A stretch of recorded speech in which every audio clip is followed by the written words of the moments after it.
سامنے پیش فارسی ورڈ ہے سامنے امام احمد رضا فرماتے ہیں پیش حق مزدہ خبر شفاعت سفارش کرنا ایک ایک ورڈ سے کیا پیش کر رہا ہوں مزدہ خبر اچھی خبر شفاعت سفارش کرنا تو پیش حق مزدہ شفاعت کا سناتے جائیں گے حق کے سامنے رب تبارک تعالیٰ گنہگار رب تبارک تعالیٰ کے سامنے اللہ کے حبیب اپنے گنہگار امتی کی بخشش کی دعا کریں گے درخواست کریں گے عریضہ پیش کریں گے پیش حق مزدہ شفاعت کا سناتے جائیں گے آپ روتے جائیں گے آپ روتے جائیں گے آپ یعنی رسول کامل میرے عزیزوں بتاؤ اپنے نبی کی تم نے مقام کو نہیں پہچانا آمینہ کے لال کے مقام و مرتبہ کو نہیں پہچانا اگر صحیح طور پر ان رسول کامل کی مقام و مرتبہ کو پہچان لیا ہوتا تو قسم رب کعبہ کی جب تک تم نبی پر درود و سلام نہ پڑھ لیا ہوتا مسجد سے تمہارا قدم باہر نہیں نکلا ہوتا جب تک تم اپنے نبی کی میلاد نہیں پڑھ لیا ہوتا تمہارا قدم مسجد کے باہر نہیں نکلا ہوتا یہ حال اس وجہ سے ہے کہ تم نے صحیح نہیں سمجھا قرآن و حدیث کو صحیح سمجھا ہی نہیں نبی کام کا مقام کو صحیح سمجھا ہی نہیں اس لیے دل میں محبت رسول پیدا نہیں ہوتا ہے عشق رسول کا چراغ نہیں روشن ہوتا ہے محبت رسول کا شمع افروزہ نہیں ہوتا ہے اس لیے کہ نبی کے مقام کو تم نے نہیں پہچانا اللہ کے رسول فرماتے ہیں کہ قیامت کے میدان میں اللہ تبارک تعالیٰ کے سامنے جھک جاؤں گا اور دنیا و زاری کرتے ہوئے رب کے بارگاہ میں دعا کروں گا بارے اللہ میرے گنہگار امت کو میرے حوالے کر دی خطاکاروں کو بخش دے بدکاروں کو بخش دے اے بارے اللہ آج جتنے میری امت پریشان ہے ان تمام پریشان زدہ کو بخش کر کے جنت میں داخل فرما دے جو کہ نبی تو رحمت کی تشریف لائے نا اللہ فرماتا وَمَا أَرْسَلْنَاكَ إِلَّا رَحْمَةً لِلْعَالَمِينَ اے محبوب ہم نے آپ کو ساری کائنات کے لیے رحمت بنا کر بھیجا ہے تو اعلیٰ حضرت فرماتے ہیں پیش حق مزدہ شفاعت کا سناتے جائیں گے آپ روتے جائیں گے ہم کو ہنساتے جائیں گے آپ خود روئیں گے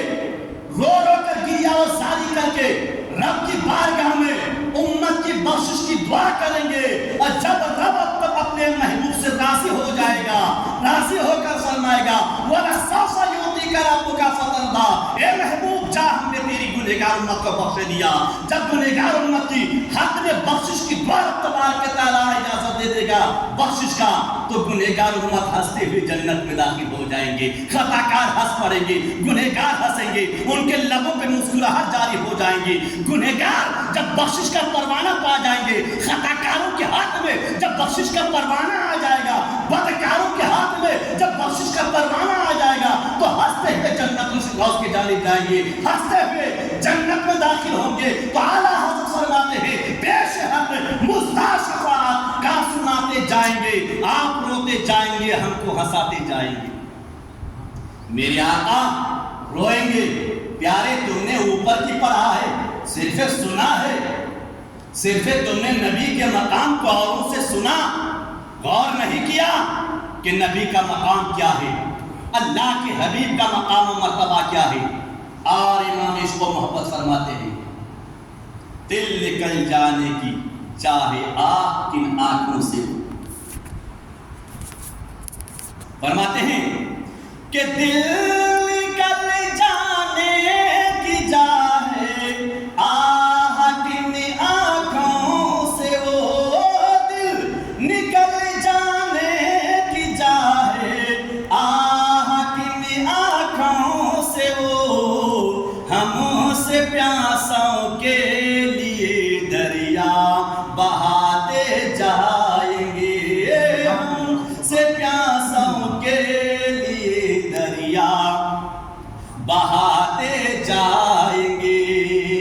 نبی کے مقام کو تو وہی لکھیں گے نا جس نے پیار کیا ہے کبھی تو نے نبی کے مقام کو ایک قدم بند کیا توفیق ہی نہیں ملتی ہے نبی کا مقام کیا ہے قرآن نے کہا وَمَا أَرْسَلْنَاكَ إِلَّا رَحْمَةً لِلْعَالَمِينَ اے محبوب ہم نے ساری کائنات کے لیے ہم نے ساری ہمیں رحمت بنا کر بھیجا ہے، تو نبی میدانی قیامت میں کیسے رحمت ثابت ہو رہے؟ نبی قیامت کے میدان میں، حشر کے میدان میں کیسے رحمت ثابت ہو رہے ہیں؟ نظر ڈالو حشر کے میدان میں، تو انہیں اپنے نبی کے مقام کو نہیں پہچانا، رسول ہاشمی کے وقار کو نہیں پہچانا۔ قسم رب کعبہ کی، اگر تو نے حیات النبی کو مطالعہ کیا ہوتا، مقام نبی کو پڑھا ہوتا، کتابوں کی اسٹڈی کیا ہوتا، تو نے ان کتابوں کی مطالعہ کیا ہے جہاں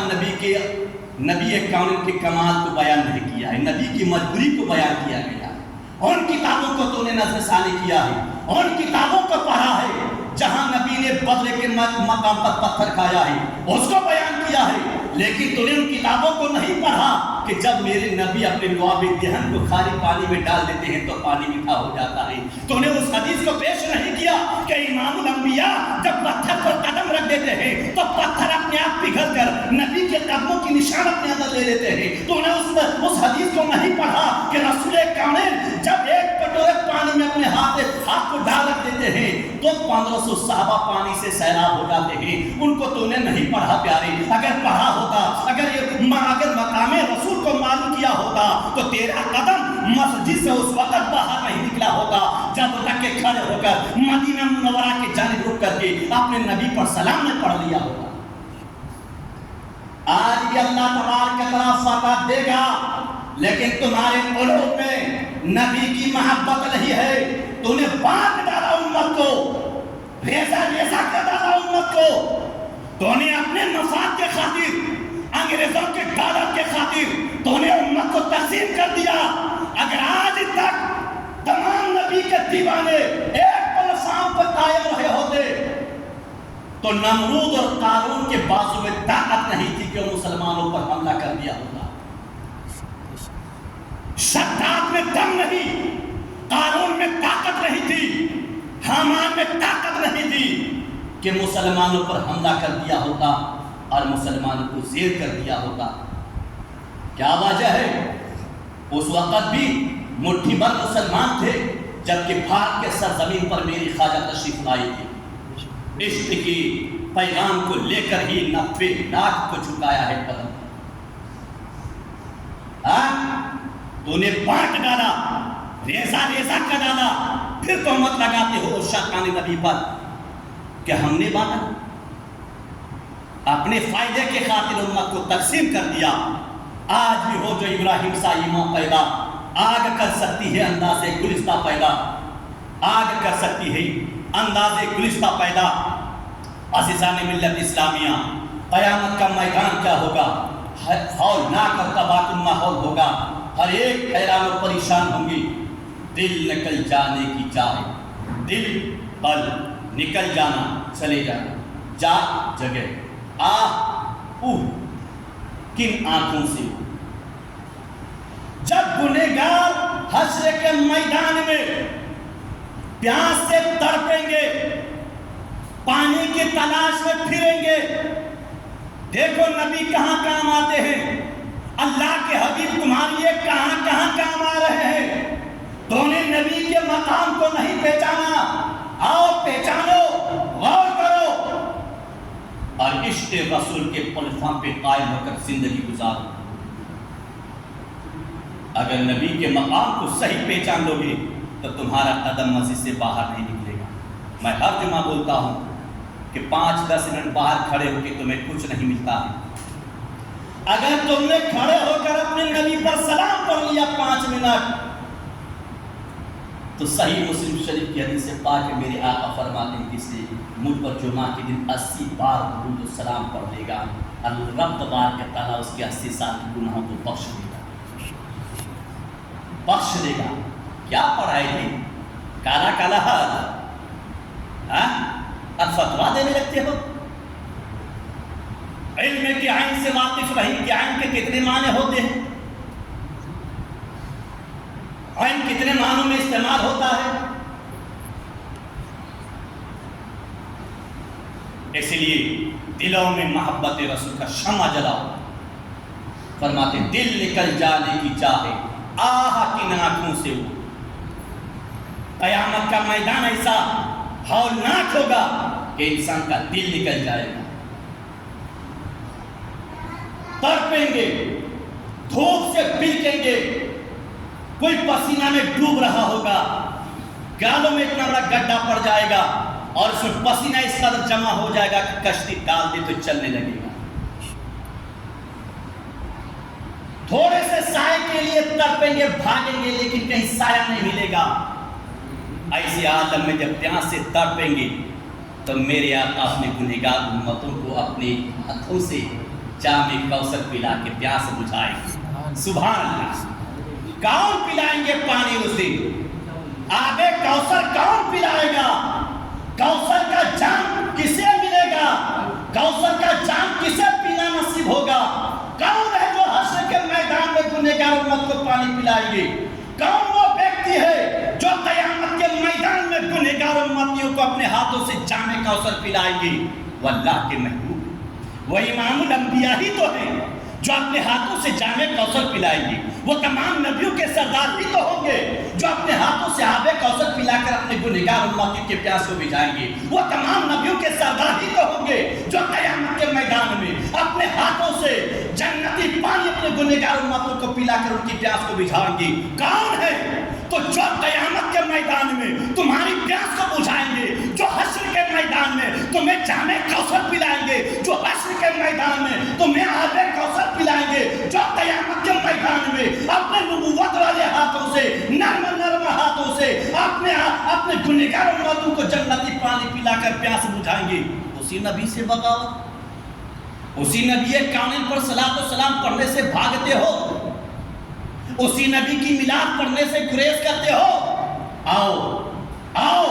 اگر دنیا سے لے کر قبر اور قبر سے لے کر قیامت کے میدان تک کامیابی چاہتے ہو تو نبی کی محبت میں ڈوب کر زندگی گزارو، عشق رسول کا چراغ دل میں شمع کرو، عشق رسول کا چراغ اپنے قلب و جگر میں روشن کرو۔ قسم رب کعبہ کی، تو نے محبت رسول پر ڈوب کر، محبت عشق رسول کے سمندر میں غوطہ ہو کر دنیاوی زندگی کو گزارا تو قسم رب کعبہ کی، رب تبارک تعالیٰ تمام ارضی و سماوی آفات و بلیا سے تمہیں نجات دے گا، تمہیں قارون کی مادی طاقتوں سے بھی نجات دے گا، تمہیں شداد پر بھی غلبہ حاصل ہوگا، تمہیں قارون پر بھی غلبہ حاصل ہوگا۔ آج جو رب تبارک تعالیٰ ظالم بادشاہ کو مسلط کر دیا ہے، وجہ یہ ہے کہ دلوں سے عشق رسول کا چراغ بجھ گیا ہے، جس کی وجہ سے رب تبارک تعالیٰ نے ظالم حکمرانوں کو مسلط کر دیا ہے۔ آج بھی ہو جو ابراہیم سا ایمان پیدا آگ کر سکتی ہے، انداز گلستان پیدا آگ کر سکتی ہے، انداز گلستان پیدا محبت رسول اپنے قلب و جگر میں پیدا کرو، اور آنے والے 28 تاریخ کو اپنے نبی کی میلاد النبی میلاد میں ہر ایک شامل ہو جاؤ، ہر ایک شامل ہو، کوئی آناکانی مت رکھنا تاکہ کفر دیکھ کر خود دم توڑ دے کہ آج بھی نبی کا چاہنے والا زندہ دل ہے، جب وہ اپنے نبی پر دنیا میں اس دنیا سے جانے کے 1400 سال بعد بھی اپنے نبی سے اس قدر پیار کرتا ہے، نبی کے پیدائش کے دن اس قدر تعداد میں جمع ہو گیا ہے، تو اس قوم کو زیر کرنے میں نہیں آئے گا، اس قوم کو ہرانا آسان نہیں ہے، اس قوم کے روح کو نکالنا آسان نہیں ہے، اس قوم کو تباہ کرنا آسان نہیں ہے، زمین سے مٹانا اس قوم کو آسان نہیں ہے، چونکہ وہ قوم ہے جو نبی کی محبت میں گردنیں کٹا کر آیا ہے، یہ وہ قوم ہے جو بدر کے مقام پر اپنے نبی کی محبت میں گردن کٹا دیا ہے، یہ وہ قوم ہے جو کربلا کے دھرتی پر نبی کی عظمت کو بچانے کے لیے جان دیا ہے، یہ وہ قوم ہے جو حنین میں جان دیا ہے، یہ وہ قوم ہے جو جنگ موتا میں اپنی جانوں کو نبی کے نام پر دے دیا ہے۔ تو جو قوم نبی کی محبت میں گردن کٹانے والی ہو، یہ قوم عظمت نبی پر اپنی جان آج کیوں نہیں کٹائے گی؟ اس قوم کو مٹانا دھرتی سے آسان نہیں ہے۔ رب تبارک تعالیٰ ارشاد فرمایا وَمَا أَرْسَلْنَاكَ إِلَّا رَحْمَةً لِلْعَالَمِينَ، اے محبوب ہم نے آپ کو ساری کائنات کے رحمت بنا کر بھیجا ہے۔ عزیزان ملت اسلامیہ، اس لیے میں آپ سے پیغام دوں گا، اپنے نبی کی پیدائش کے دن سب ایک جٹ ہو کر ایک ہو جاؤ پیارے، وقت ہوا نہیں رہ گیا، عشق رسول کے دھرتی پر آ جاؤ، ایک ہو کر اپنے نبی کی میلاد کے دن نبی کون کے جلوس کو نکالو۔ دونوں جہاں میں مطلوب گر تجھے آرام ہے، دونوں جہاں میں مطلوب گر تجھے آرام ہے، ان کا دامن تھام لو جن کا محمد نام ہے، ان کا دامن تھام لو جن کا محمد نام ہے، اور جنت میں جانے کا ارادہ ہو کر تمامی کا،